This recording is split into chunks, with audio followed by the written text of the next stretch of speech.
Good morning, students. My voice is audible. Can you please confirm? Can you see my screen? Yes, sir. Okay, fine. Yes, sir. That's good. So let me start the session. So in the previous class, we have discussed about literals, right? We have discussed about literals. So what is a literal? A literal is nothing but we can consider any constant value. So any constant value, we are going to call it as a literal. Any constant value, we are going to call it as a literal. So there are several types of literals are available. One is integer literals. So example of integer literal is 10. So 10 is an integer value. So since 10 is an integer value, in other words, we can tell 10 as a constant value. So any constant value, we are going to call it as a literal. So since 10 is an integer, we are going to call this 10 as your integer literal. And similarly, next we have floating point literal. So as you know that 10.23, okay, 10.23. So 10.23 is a floating point value. So since it's a value, we call this as a constant value.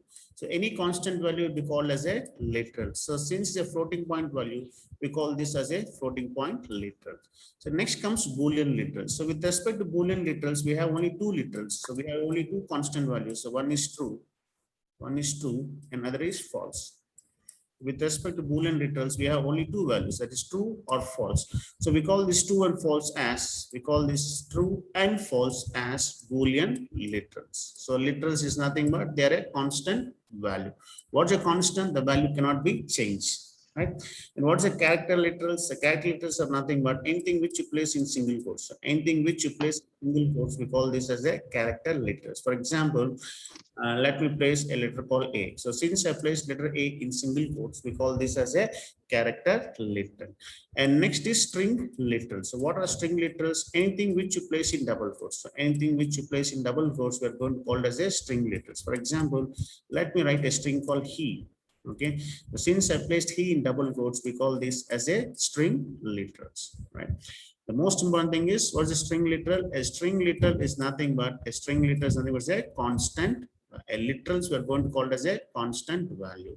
So based on the type of the value, we are going to differentiate whether they are integer literals, floating point literal, Boolean literal, character literal, and string literal, right? Yeah, that's what we have seen in the previous class. So let me clear my drawings and let me move to the next slide. So let us discuss in detail about this integer literals. So what are integer literals? You see the students 23 and 100. What we call? We call this as decimal values. We call this as decimal numbers. We call this as decimal. We call this as decimal numbers. We call this as decimal numbers. Okay. So all decimal numbers, we are going to consider this as your integer literals. All decimal numbers, we can consider this as a integer literals. So for example, 23 is a decimal number, 100 is a decimal number. So all decimal numbers we are going to consider as a integer literals. Not only decimal numbers, we are going to consider octal numbers. We are going to consider octal numbers also as a integer literals. As we know that in octal numbers, we have digits from 0 to 7. See, what is octal? Octal means nothing but 8. Octal is nothing but it is 8. Means that an octal number will have 8 digits. An octal number will have 8 digits. What are 8 digits? It begins from 0 and it goes up to 7.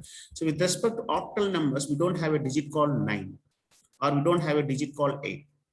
With respect to octal numbers, we don't have a digit called 8, we don't have a digit called 9. Okay, these two digits are not available with respect to octal numbers, right? So the octal itself indicates we have 8 digits, that is from 0 to 7.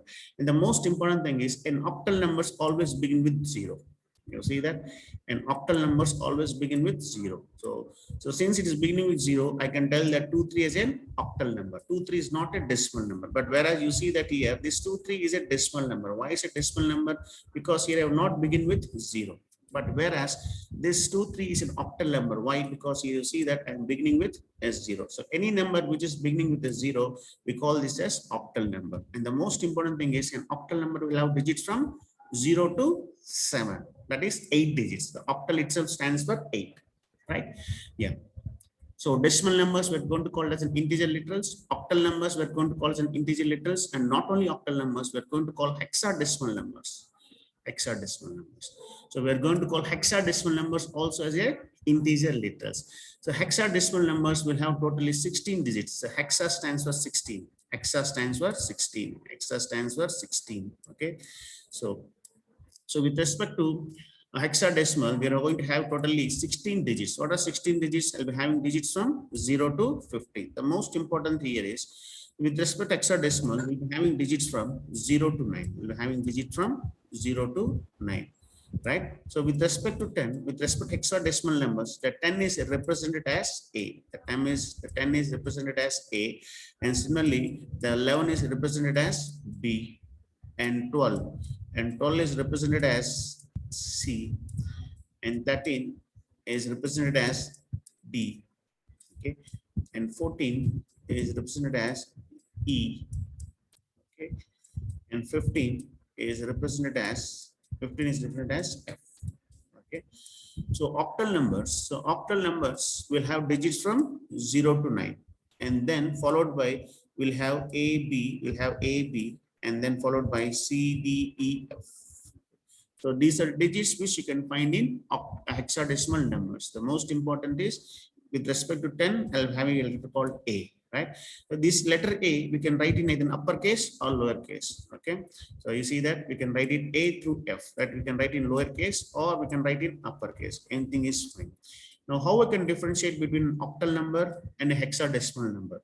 As you see here, the octal numbers, the hexadecimal numbers are begin with 0x. It begins with 0x. Okay.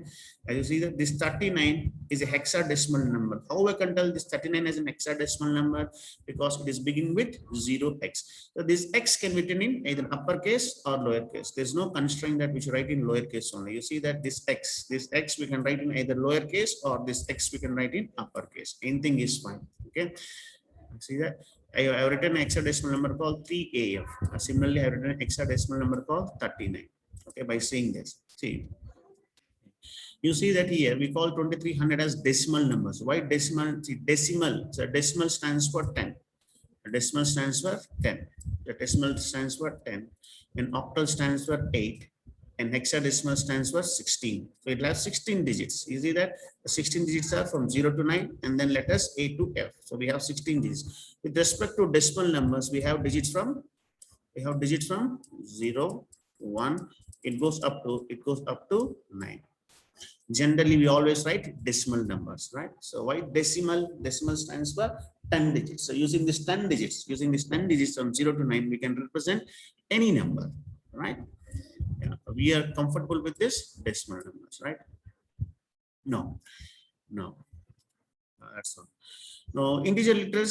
So integer literals is very, very important. Integer literals, what it creates, an integer literals always creates integer value. And integer literals always create integer value. What it is, and let me illustrate with an example. That's very, very important. Integer literals always create integer value. What it means? Let me share my browser. Yeah. Now you see the students here. I've taken a value called 100. And what is the type of this? What is the type of this? What's the type of this 100? What's the type of this 100? And just now you have studied, and integer literals always create integer value, and that's what we are seeing. So the type of this literal is int.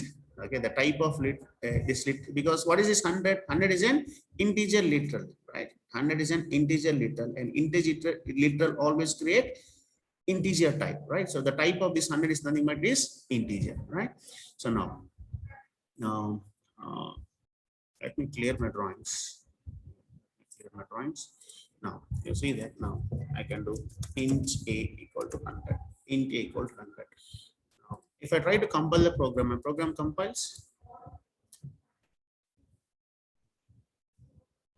Yeah, my program compiles successfully. You see that I have not received any error message. Why? Because it's an integer value, and this integer value I'm trying to store in an integer variable. And why it's an integer variable? A, because the type of A is integer. Now let me store a value called. Yeah. Can I store this? You see the students at the bottom, it's throwing an error message. You see that it is throwing an error message. See? Because the number is too large. It is throwing error message stating that the number, see the integer number is too large. Since the number is too large, it is not possible to fit in a variable of type integer. So previous class I have discussed about what's the range of values an integer will hold. Okay. Now, since this value is exceeding the range of integer, it is not possible to hold this value inside this variable called a. So now what I should do, I need to change from integer to long. I should change from integer to long. Is it right, students? Now, as you know that a variable of type long can hold a long value, a very big, very large values, right? So let us see and let us try to run whether I'll get the expected output or any errors. But here you see the students, even though I made it as a long, so I made this variable a as long, but still I could not able to hold this value. Why I could not able to hold this value? See, that's what is very, very important. See what I said, students, any integer literal. So any integer literal, we are going to consider the type as, what's the type? The type as int. That's what I said. Any integer literal, we are going to consider type as int. So what I'm trying to store, what is type of a? The type of a is long. So what I'm trying to store, I'm trying to store an integer value to a variable of type long. It is not possible. We can't store. Why we can't store? Because integer is going to occupy 4 bytes of memory, right? We have seen integer is going to occupy 4 bytes of memory, whereas long is going to occupy 8 bytes of memory. 8 bytes of memory, right? So what we need to do here, we need to make, so now what we need to do, we need to make this integer literal.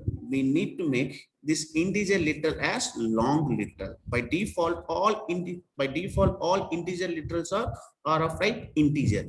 Now I want to make this integer literal as of type long. So in order to make this integer literal of type long, what I should do, let me clear my mind. So in order to do that, I need to suffix with a keyword called, one second.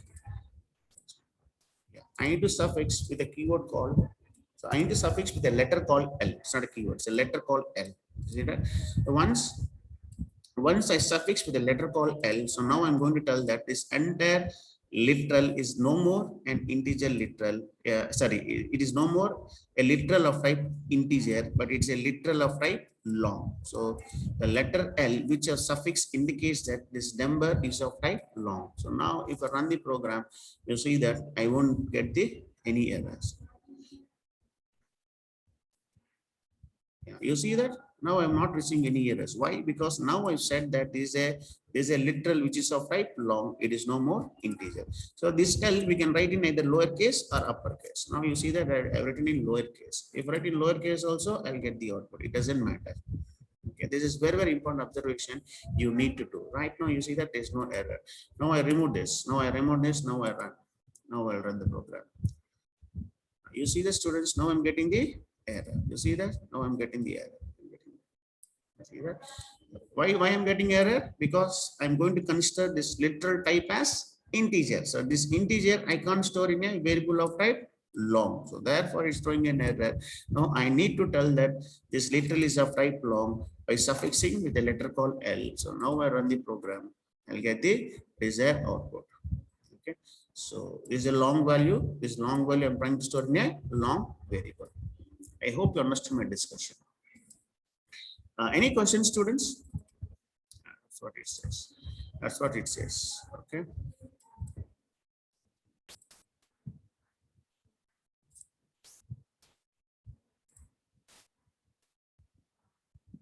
That's what it says.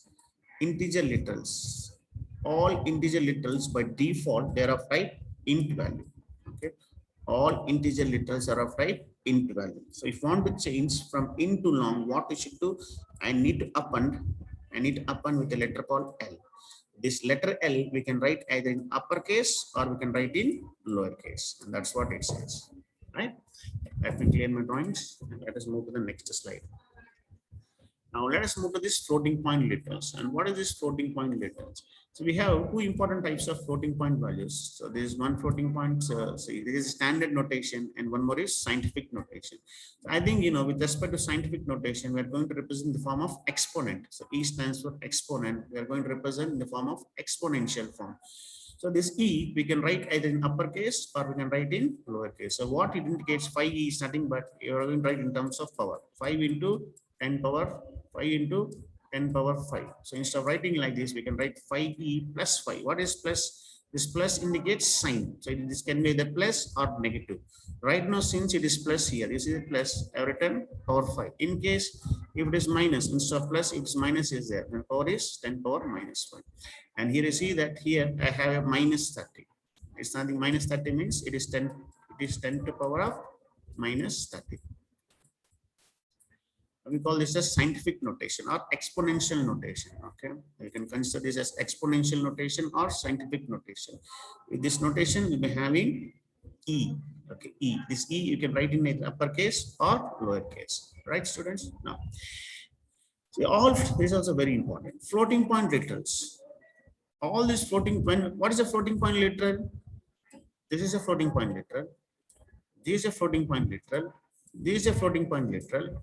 This is a floating point literal.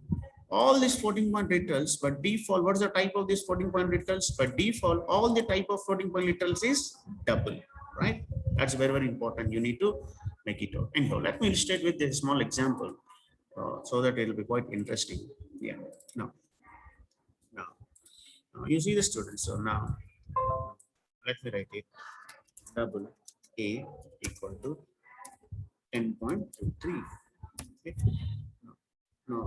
Now what I've done, so 10.323 value, I'm trying to store in a variable called A, and the type of variable I made it double. So now let me run the program. Let me run the program. You see the students, I'm not getting any error. Okay, I'm not getting any error. See, 10.23 is a very, very small value. So no need for me to take double, right? Because double occupies 8 bytes of memory, whereas float occupies 4 bytes of memory, right? So now I written float A. Okay, float A, because this variable of type float, I can able to hold this value because a very small value. So now let me run the program. Let me run the program. Now you see the students, if I run the program, you see that it is throwing an error. You see that it is throwing an error, incompatible types. Okay, why it is throwing an error? Because 10.3, 10.23 is a very small value. Yes, I can hold in float value, a float variable, but why it is throwing an error? So that's what I said. See, just now we have read it. So by default, all floating point values, by default, all floating point literals are of type double, are of type double, are of type double. See that here of type, what is that? There's a type of double. Now this double value where I'm trying to store, I'm trying to store in a variable A which is of type float. I can't store a double value in a variable of type float. So that's why it is throwing an error. Now what I should do? No, I need to tell the compiler that this 10.23, it is not a float literal. Sorry, it is not a double literal. I need to tell it is a literal of float. I need to tell the literal is of type float. I need to tell. How I can tell? So you not to tell, what I should do? What I should do for this number, I need to suffix with a letter called F. I need to suffix with a letter called F. So once I suffix with a letter called F, now I'm going to tell this 10.23, which is a floating point literal, is it of type float? It is no more of type double. Now you see that now once I run the program, now it doesn't throw any error. It doesn't throw any error.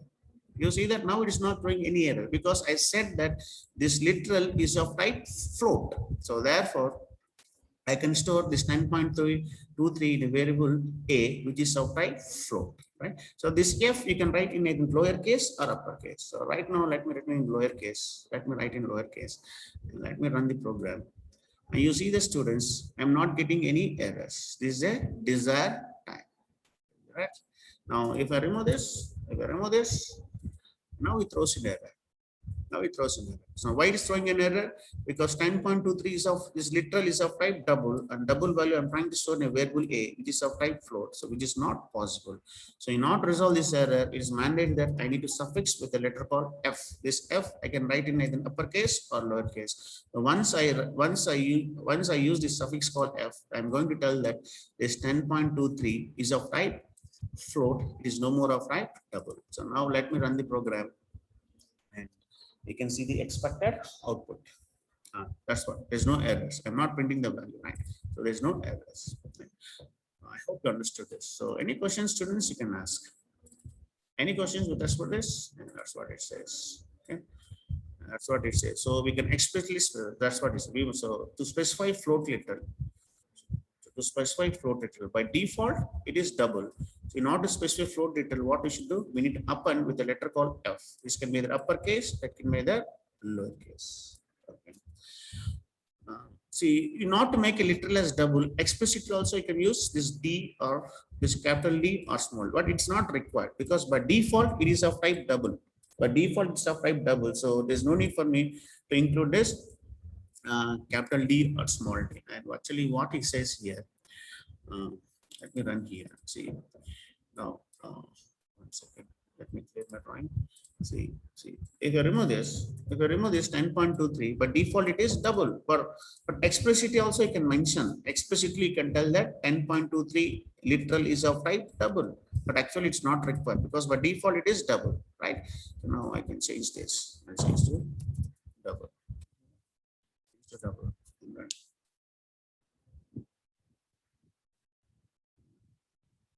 You see, it's not throwing any error because explicitly I've said that this 10.23 is of double, but it's not required because why? Because by default, the literal is of type double.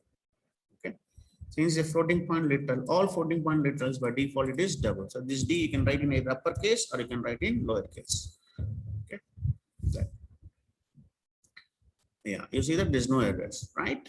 Yeah, but it's not required. That's not required. Why it's not required? By default, it is of type double. Okay. Yeah, fine. That's fine. That's good. Yeah. Next, let us move to this Boolean literals. So, what is this Boolean literals? Let us move to this Boolean literals. And what is this Boolean literals? As I discussed, with respect to Boolean literals, we have only two values. That is either true. A Boolean literal can be either true or it can be either false. Okay. These two values we are going to call as a Boolean literals. Right. Now, the most important here is, see, with respect to C or C++, we are going with respect to C or C++, with respect to C or C++, we are going to consider 0 as false. With respect to C and C++, we are going to consider 0 as false. We are going to consider 0 as false. Any other integer, okay, any other than 0, okay, any other integer, any other integer or any other integer value, we are going to consider as true. We are going to consider as true.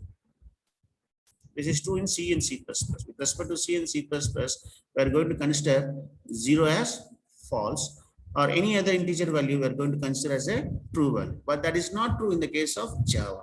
In the case of Java, true is not equal to 1. In the case of Java, true does not equal to 1. That's very, very important. True does not equal to 1, and similarly, the false is not equal to 0. That's very, very important difference between C and C++, right? So with respect to Java, true means true. True does not equal to 1. Similarly, false with respect to Java, false does not equal to 0. Okay. But whereas in C and C++, 0 means false, or any other integer, that is 1 also will consider as 2, 2, 3, 4. All we are going to consider as a true. But that is not true in the case of Java. That's very, very important difference. You need to make it out. Okay. So now, suppose the variables must be declared as booleans. The variables must be declared as booleans. Suppose I want to store a boolean value.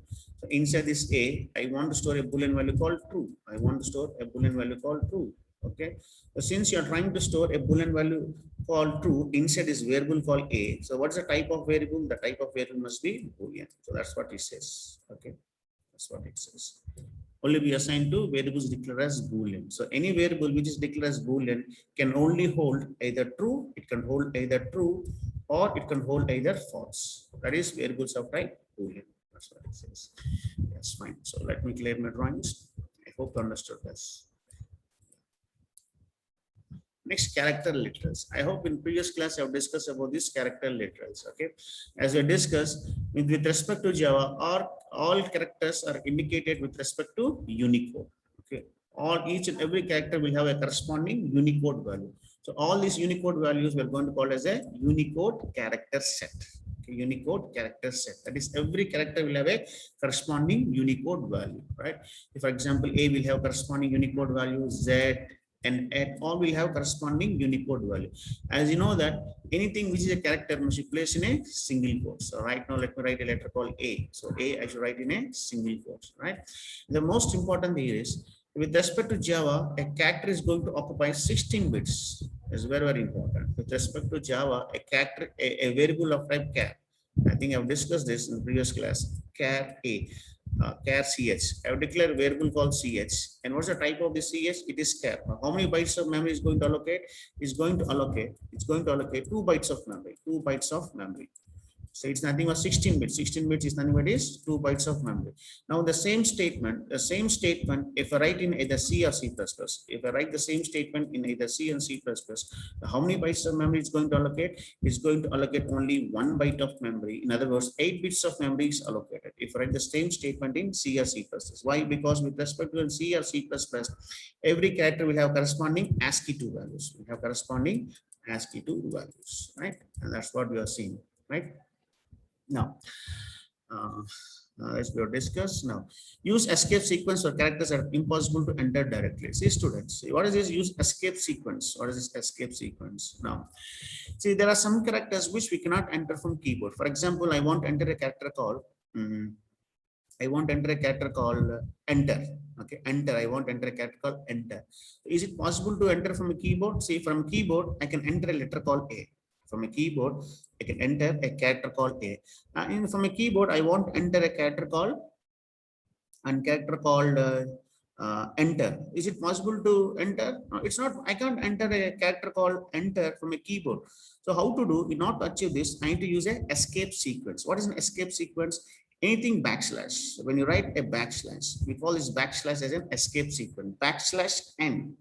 So this backslash n represents a new line, right? It represents a new line, or it represents a enter key. It represents an enter key, right? So once you press an enter key, it takes me to a new line, right? So that's what it says. So the characters that are impossible to enter directly, we can use this escape sequence. And what is an escape sequence? We call this backslash as a escape sequence. Using escape sequence, what we can do, we can enter those set of characters which are impossible to enter from keyboard, right? So let me clear my drawings and let me share the next slide. So this slide shows that an escape sequence. This slide shows an escape sequence, right? Now here in the escape sequence, first we have an octal characters, \d. What is this? Say, using these octal numbers, I can represent any character. For example, suppose you not represent a character called A, I'll writing like this. I'll writing A. Okay, I'll writing like this, right?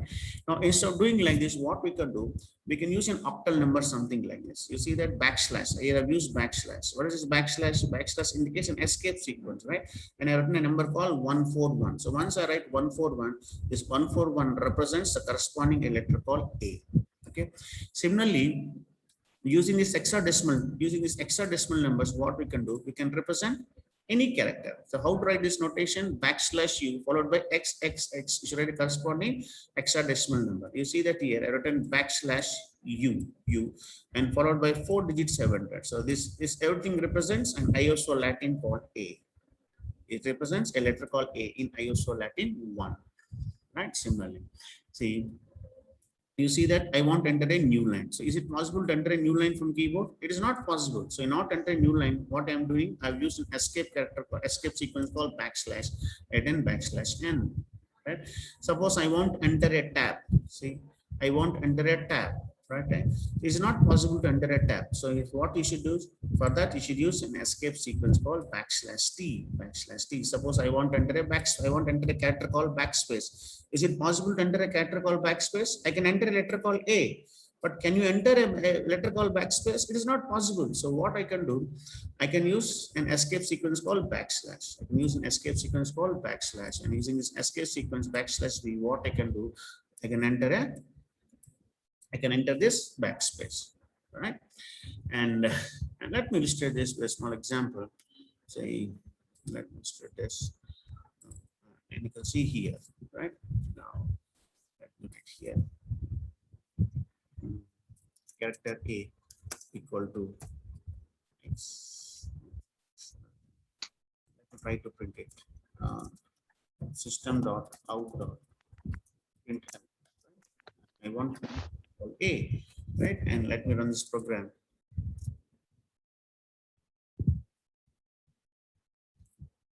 So it's printing a character called X, right? Now I can print a character using this escape sequence, that is 141. You see that? You see that? I'm using octal number, right? So let me run this. See, I got a letter called A. See how I got a letter called A by using these octal numbers, right? So let me change to 142. So I'll be getting a letter called B, right? Yeah, you see that I got a letter called B. So like that, you can use the octal number. Similarly, you can go for this hexadecimal number, that is /U 0016. Okay, I'll get a letter called A in ISO Latin 1, right?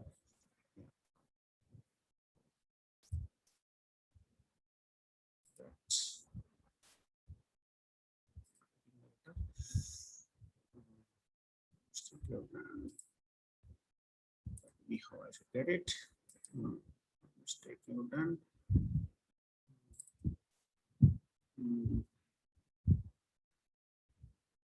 /U 0061.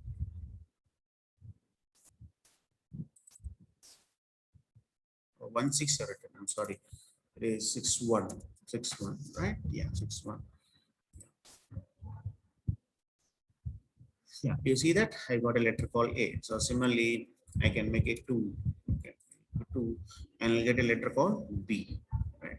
So that's what I said. Right. So example, I want to suppose I want to have double quotes. I want to print double quotes. In A, I want to store a double quotes. Is it possible? I think double quotes is possible.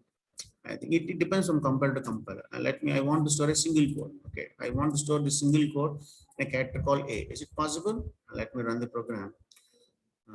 You see that it's throwing an error. I can't store this single quote character in a variable called A. So in such a case, so it is not possible to enter from keyboard. In such a case, what I should use? I should use an escape sequence, that is /. Now I include a /. Now let me run the program. See, once I include this /, you see that now I can store this single quote character in a variable called A. All right. That's what it is. I hope you understood this. That's what it is. That's all about this escape sequence. So now let us move to the string literals. Okay, I think last class I think I've discussed this. What is a string literal all about? Okay, anything which you place in double quotes, we call this as a string literal, right? You see that here. Okay, here I'm trying to print hello world.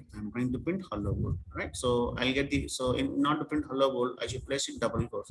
What this double quotes indicates? My string is beginning. Okay. This first double quotes indicates my string is beginning. My string is beginning here, and where my string is ending, and here my string is ending. Here my string is ending. Okay, that's what it says. Now let us assume that. Now let me show this by compiler. Yeah. Now let me erase my drawings. Clear it. Now I want to print a string call.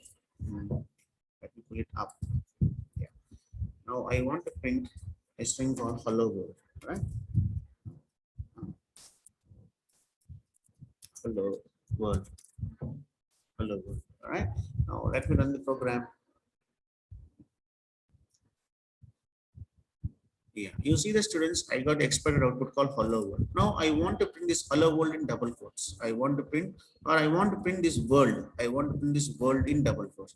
So in order to print this world in double quotes, I'm writing here double quotes. I'm writing here double quotes, right? Double quotes. Okay. So why are writing this double quotes world? Because I want to print this world in double quotes. Now let me run the program. I'll get the expected output. You see that it is throwing an error. So why it is throwing an error? See, you see that here.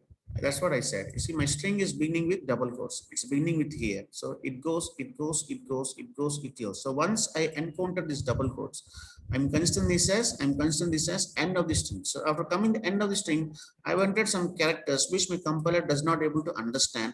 So that's why it is throwing an error. You see that it's showing a mark, error mark. It's showing an error mark. It's showing an error mark stating that you've done some mistake here. You've done some mistake here. And that's what the error mark indicates. It says that you've done some mistake. Why is a mistake?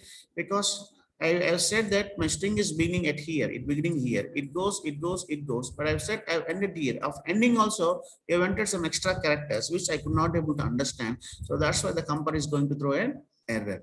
So in order to resolve this error, what we should do? So let me clear my drawings. So in order to resolve this error, so what I should do, okay, I need to use escape sequence, that is backslash. So once I use this escape sequence called backslash, I'm telling the compiler that this double quotes is not the end of the string. And similarly, here also I need to use an escape sequence, that is backslash, right? So